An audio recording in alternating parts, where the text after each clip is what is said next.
Lost, confused and motherless by the age of 8, taken in as an orphan of the church, and an eventual hunter of heretics.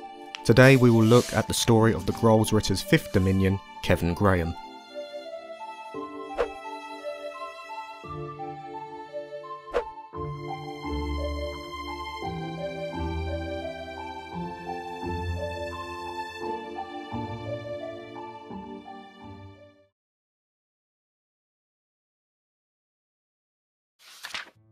Kevin Graham was born as an only child in 1181 of the Septian calendar, and spent the majority of his adolescence in the care of his mother. Though he knew of his father, Kevin was aware that the man had a family elsewhere, and as such he would only occasionally come to visit.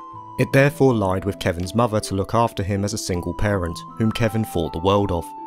His odd manner of speaking was a byproduct of her care, and though Kevin was often teased for this, he would take it upon himself to beat up the naysayers.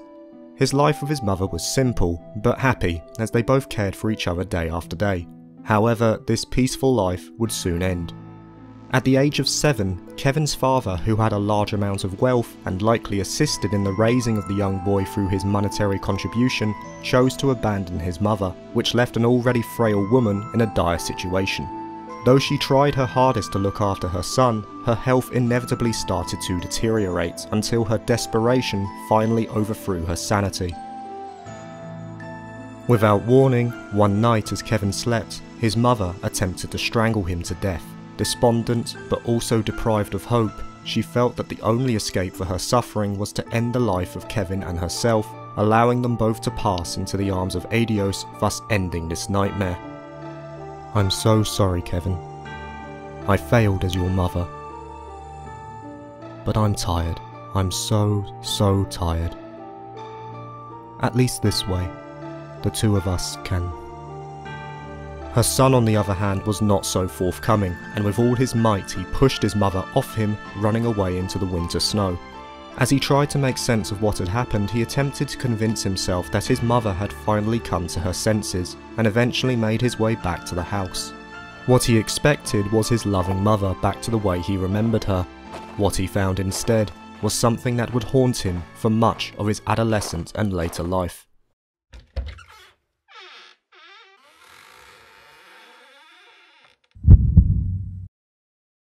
Scarred by the loss of his mother, Kevin wandered the streets alone. The warm and comforting home of his past life now became a distant memory, being replaced by cold street paths and dingy alleyways. Soon after, at the age of 8, Kevin was sitting isolated in one such alleyway. His despair made him unreceptive to the happenings of the world around him, so it would take a special kind of stimulus to bring him back to earth. As he wallowed in his grief, two young girls, sisters by the look of them, started to check on the young street urchin. Attempting to cheer him up, the eldest of the two takes a bar of chocolate and offers it to him, at which point Kevin reveals a hope-deprived face, imploring them to leave him alone.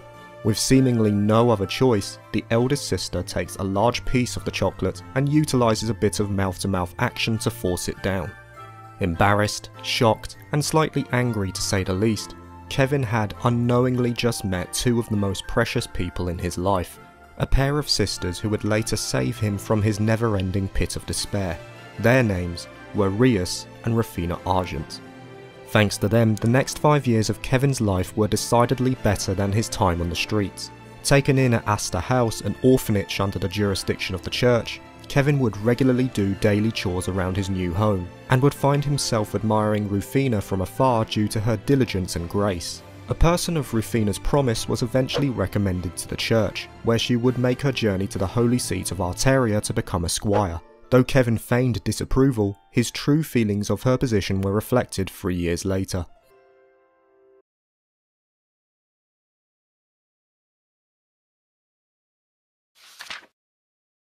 By the time he was 16, Kevin had also made the same journey as Rufina, becoming a recognised squire of the church due to his diligence and natural ability. His desire to follow Rufina was exasperated by his pleas to be trained, something that didn't go unnoticed by one of the church's elite knights. Taken under the tutelage of the First Dominion, Ein Selnut, Kevin finally accepted his position from the seat of the Congregation of the Sacraments. Soon after his ceremony, he was greeted by Ein and, to his surprise, Rufina, who had just returned from Remetheria on a mission. Over those 3 years since she had left, Rufina had advanced to the position of knight, and was the direct aide to Ein Selnut, something that hadn't gone unnoticed by Kevin. With his new position secured, he made his way back to his dorms to begin his long line of work.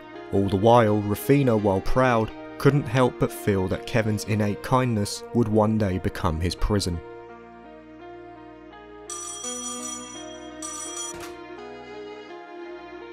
A year later, Kevin found himself in service at the Emma Rose Chapel, which happened to be in the same vicinity as the Astor House orphanage.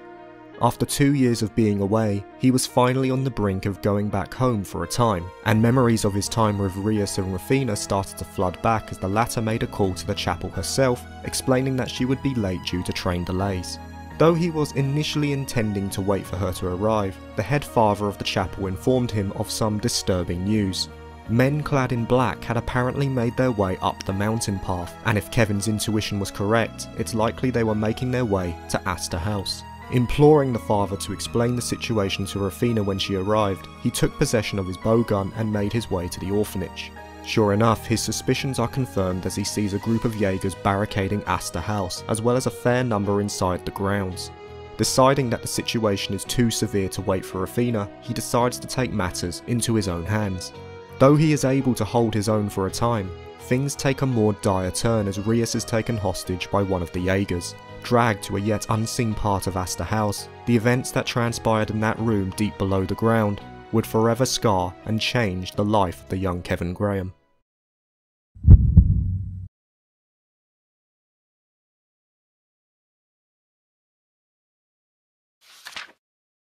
Devastated by the death of Rufina, which had been put down to a killed-in-action event, Kevin had once again lost someone precious to him. Realising that his desire to protect Rufina had meant nothing in the end, his natural kindness as a person starts to demand retribution upon himself. Yet, in a cruel twist of fate, the congregation would not give Kevin his wish. In fact, they did something far more outlandish. Realising what they had found, Kevin was immediately offered the role of Fifth Dominion, a position of the Schwarzritter that had been vacant for several decades. In Kevin's mind, he had just attained a high-ranking position and surpassed Rufina by climbing over her dead corpse in order to get it. The sick irony causes the young man to laugh hysterically at what has occurred, but the seeming hilarity of the situation masks a deeper desire to be punished. In search of his own form of holy retribution, Kevin humbly accepts his new role as the Fifth Dominion, demanding work immediately. From this day, a divide was formed between the kind-hearted Kevin Graham and the alternate persona of the ruthless heretic hunter. For the next 4 years, Kevin's work as a Dominion continued, and as he wished, his missions were something only the insane would willingly take on.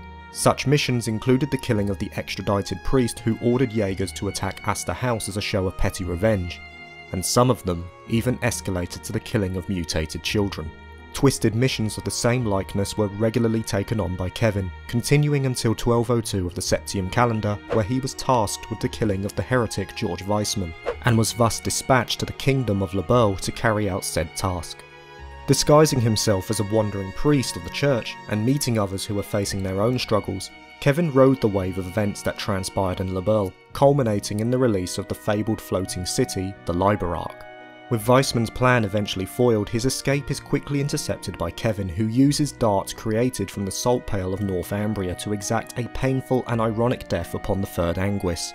His mission at last complete, Kevin once again stands by for his next task, not knowing that the moment whereby he can face punishment for his sins is close at hand.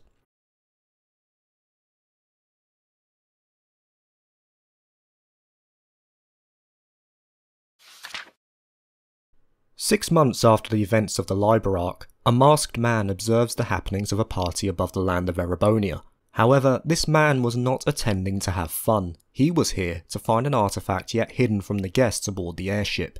Skillfully making his way to the vault where the artifact is kept, his attempts to confiscate it are met with understandable resistance. Breaking free with ease and making his way to the observation deck, the man now revealed as the priest Kevin Graham confronts the host of the party, Herman Conrad, and accuses him of withholding an artifact from the jurisdiction of the church, an offence punishable by imprisonment. Knocking the Rhineford director out and then jumping out a window, he swiftly takes to the skies, his charge in hand, aboard his macabre airship. En route to Arteria to report the success of the mission, a sudden call comes in, something that Kevin knows can only be a bad sign. Seeing the face of Ein Selnet on his screen, she immediately offers him a new mission to retrieve an artifact that had recently been excavated and was now housed in Grancel Cathedral. Instructing his squires to fly the current artifact back to Arteria, he boards an international liner to the familiar city of Grancel, where Maximilian Cid is waiting for him. Small talk aside, they make their way to the cathedral where the original founder of the artifact, Erica Russell, is arguing her case for custody of the item. In an attempt to placate her anger, Kevin decides to get straight to work, escorting the two to the sealed area beneath the cathedral, an area which by all accounts is unknown to the public. Zemurian law dictates that artifacts are to be handed over to the church when found, but should they show no sign of their former power, they are not bound by the same rules and thus can be handed over. Just as Kevin is about to give the word, however, a familiar yet regal voice echoes in the chamber, the source being a nun reciting a quote from one of the testaments. Realising who had just arrived and also who Ein Selnet was talking about aboard the Macabre, the now Squire, Ries, explains that the artifact cannot be handed over to the Professor due to its recent proximity to the Septarian of Space. With the grey area placed before him, Kevin is thankful for not having to make a judgment as the artifact starts to react, albeit only sensed by Kevin and Ries, swiftly followed by the container opening and releasing a small cube. With the matter settled, Erica has to concede the artifact to the church, at which point she leaves, allowing Ries and Kevin to catch up. Though she attempts to put on a facade of control and poise, her body refuses to comply, and reaffirms to Kevin that his childhood friend is still the same as she always was. Buying out the remaining bread at the nearby department store, Kevin is quickly clued in on someone tailing the two of them. Wasting no time, he and Ries make their way to the docks to confront the perpetrator, who appears to be the hapless Gilbert Stein. Though they overcome him with ease, the situation takes a more sinister turn as the cube still in Kevin's possession begins to react, followed by the appearance of a masked man clad in black. His arrival seemingly prompts the artifact to shine ever brighter, drawing Ries and Kevin to a strange new land. Now stranded in this seemingly floating garden, they have no choice but to press on and find a way out.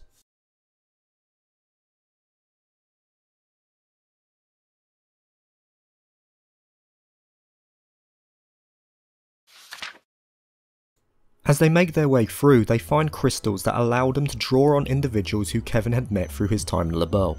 With their additional strength, the group are able to overcome their first real trial of this strange land, defeating one of the 77 devils of the Testaments.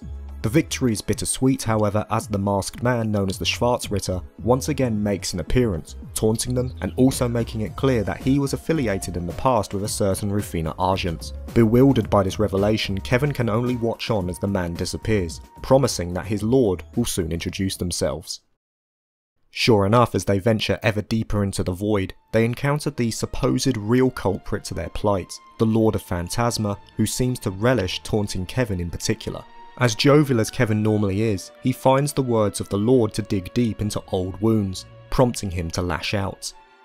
However, it clues Kevin in as to the true reality of this world of Phantasma, and as he overcomes more trials on the planes, he starts to build a theory as to its source within his mind, focusing on the gift that was granted to him all those years prior. His quest for answers, however, is not shared entirely by Ries, who refuses to assist him on the next plane. To Kevin, he had an idea why his childhood friend had chosen this path, and immediately runs after her. As he thought, Ries had read right into him. His outbursts of anger and his cold demeanour denying the comments of the Schwarzritter and Lord of Phantasma had clued Ries into Kevin's latent guilt, a guilt that he still held even now. She initially believed that Kevin had changed due to his time in Liberl, that he had found true friends, and though it pained her to be alone, she was happy that Kevin had seemingly moved on. The truth, however, was plain for her to see. Kevin was still the same beaten up mess as he was during his days as a Squire and Dominion. The true Kevin that was before her clear as day was a person who refused to depend on others, who despite a carefree nature on the outside was always content at leaving others at arm's length, especially if it was to further his own goals. Emotional attachment is something that Kevin refuses to get absorbed in again, as he is fully aware of the pain of loss. As they face more trials without Ries, the devils born of Phantasma become more grotesque and fierce, culminating in a tight situation where the group find themselves at the mercy of one of the gatekeepers of Gehenna. With hope seemingly lost, Ries, apparently over her stupor, draws the devil's attention to herself, eventually overcome by its brute strength. Refusing to see Ries killed, Kevin resorts to the gift that the Schwarzritter made mention of, his trump card should a situation become too dire. Releasing a torrent of energy, it manifests into a symbol on his back, a symbol that defines a dominion of the Schwarzritter, the stigma. With the stigma under control, Kevin makes short work of the devil before being confronted by the Lord of Phantasma once again, who appears to be pleased with this turn of events. It appears that the Lord's prediction was correct, that the stigma would once again manifest within Kevin, and that it inevitably would lead to the birth of the true kingdom of Phantasma. Hearing enough, Kevin cuts to the chase, ordering the Lord to remove their mask, and though the latter is more than willing to remove it, they ask a question of Kevin first. Is that truly what you desire? Unable to answer, Ries steps in, forcing the Lord to retreat, but Kevin's theory was gradually being proved correct.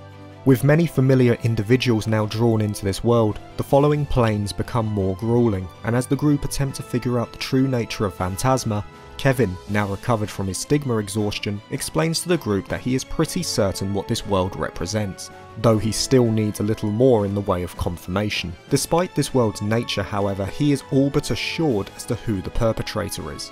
According to Kevin, there is only one person twisted enough to put them through this nightmare. The group understandably believe Kevin to be referring to the Lord of Phantasma, but his true meaning likely only resonates with one other member of those present. As more and more compelled guardians of Phantasma fall, Kevin eventually reaches the peak of this world's protectors, the Schwarzritter himself. With Joshua by his side, he is able to overcome this mighty foe, who, with no reason to hide his identity anymore, removes the mask to reveal the face of Leonhardt, the deceased Blade Emperor of Ouroboros. This event has two effects on the onlooking Kevin.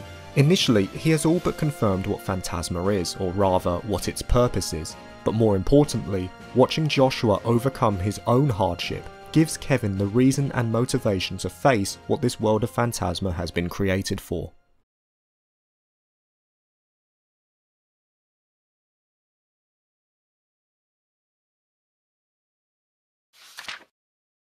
With the Schwarzritter defeated, a yet inaccessible path opens up for Ries and Kevin. It's clear that this road is tailored for them in particular, as the fog leads them to a familiar sight, a building nestled in the mountains and the place where they grew up many years prior, Astor House. As they look around, Kevin realises that this representation of the orphanage is exactly as it was on the day he defeated the Jaeger band that attacked, and thus he was aware that Ries was the one who had the key to the chapel. Recounting the events of that day, Kevin discloses everything: the true purpose of Astor House as a front for the sealing of an artifact, the battle in the sealed area below the chapel, and the manifestation of his dormant stigma. Stigmas are born from a traumatic event in the individual's life, and Kevin was such a person who had two such occurrences during his adolescence. The death of his mother ultimately ingrained the dormant stigma within his body, but as yet it didn't have the stimulus to activate fully. The day of the attack at Astor House was the jump that it needed, as it absorbed the power of the nearby artifact which was usurped by the desperate Jaeger. Utilising its power, Kevin impaled the man with manifested spears, leaving several lumps of flesh in place of a human.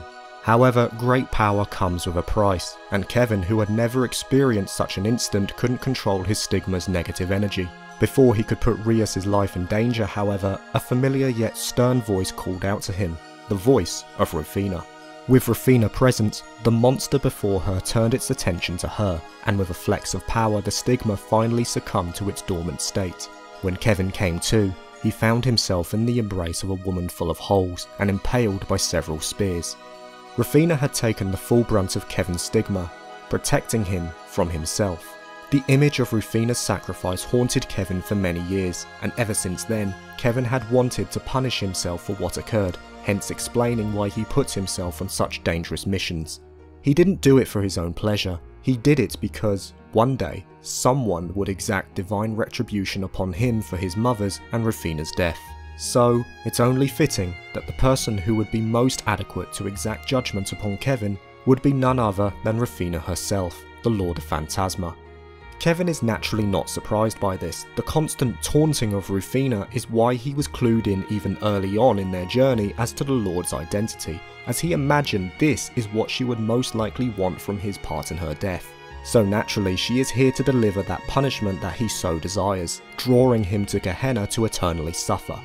Ries, however, refuses to accept this, and defying the will of the Lord, falls into hell with Kevin, where she immediately lambasts him for how foolish he was. How could Kevin believe that a person like Rufina would want revenge on him? How could his eternal suffering ease the loss for those who cared about him?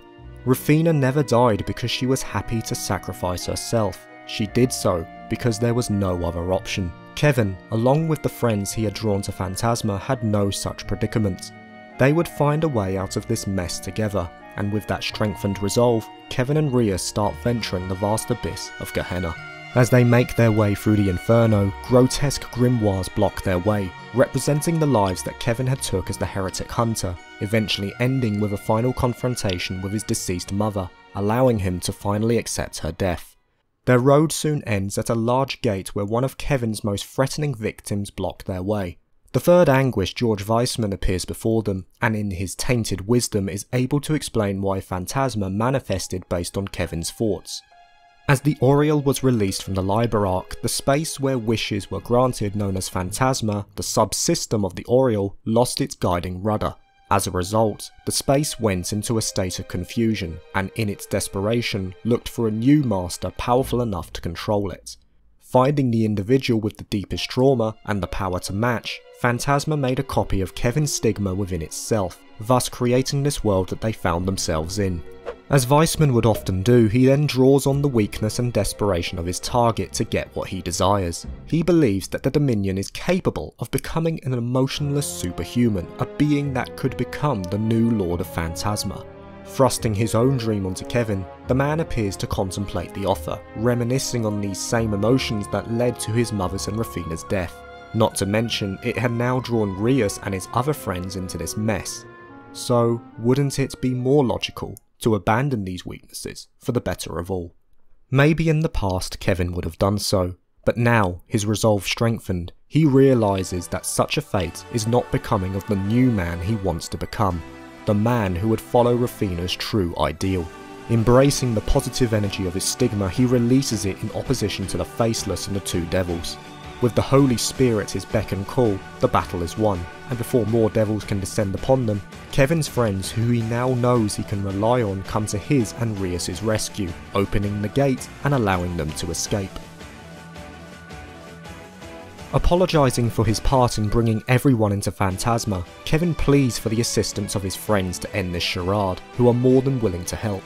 With the use of the Arcee, they are able to fly outside of the confines of the plains, arriving at the lair of the Lord, Phantasmagoria, which appears to have taken on a look similar to the cathedral in Arteria. With the final challenge before them, Kevin and Ries take the centre path, and entrust the other routes to everyone else with the ultimate goal of escaping this place for good.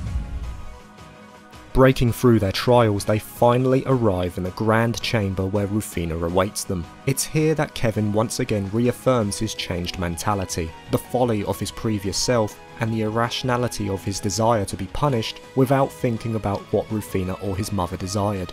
More prominently, he states his new goal to bring a better world to the fore, a place where everyone can smile, and if it doesn't happen, he will try to make it happen, just like Rufina tried to do in her life. Kevin knows that he has a long way to go to match her, but he knows the path he wants to walk now, the path marched out for him by Rufina. With that, he has confidence in his ability to defeat the person before them, at which point he is asked a question. If you're convinced you are inferior to me, how do you expect to defeat me? Well, you're right, or at least you would be, if you weren't just a copy of her. The one standing before them was not Rufina, it was the master of this world, the copy that had been made 6 months prior by the power of Phantasma. What opposed them was the negative energy of Kevin's stigma made manifest, known as Anima.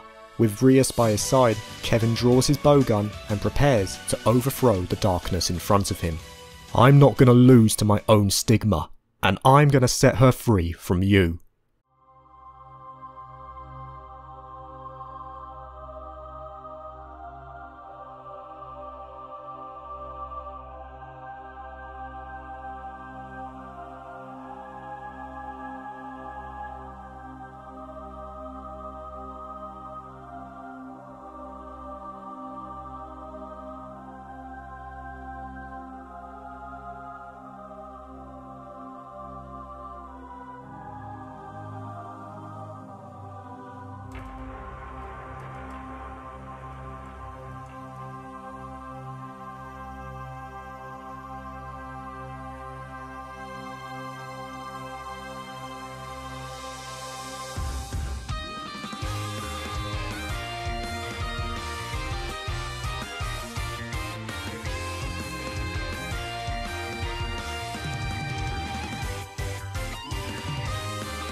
Defeating Anima seems to purify the stigma of its dark energy, transporting Kevin and Ries to the same platform where Joshua said his final goodbye to Luve.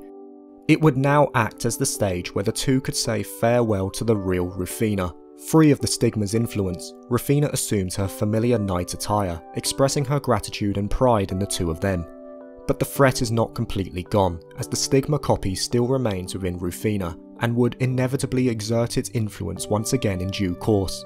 The only way to end it once and for all is to kill Rufina and thus end the copy as well, leaving Kevin with no choice but to comply, just like Rufina did for him back at Astor House.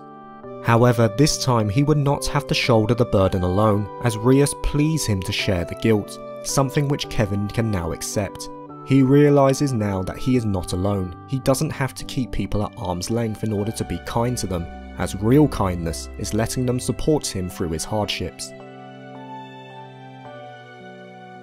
With a final challenge from Rufina to go beyond her ideals and to grasp a future that she never could, together they pierce the past that shackled Kevin for so many years, finally able to move forward with determination, as true as their arrow flies.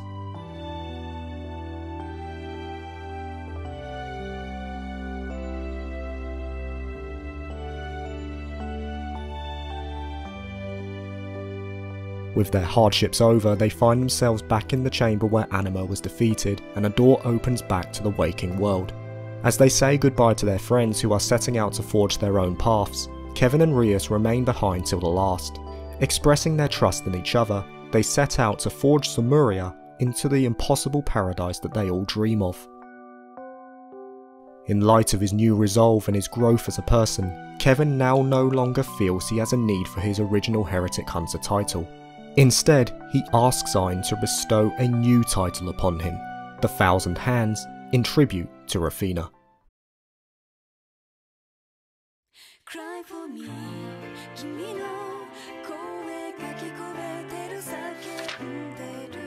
Kevin and Ries' missions continue as Zemuria struggles to find balance. The duo of the church are drawn into the land of Crossbell in 1204 of the Septium calendar, and they witness the birth of a new great power, not only assisting the heroes of this land, but also fighting together to overcome the trials that await them one at a time, ever staying on their path to catch up to Rufina. One thing is for sure, Kevin no longer has to burden himself with his guilt. He has now accepted his past, and can now push ahead with Ries by his side. The influence of the church is widespread around Zemuria, and thus it's very likely that we will see Kevin again in some capacity as the story of Trails unfolds.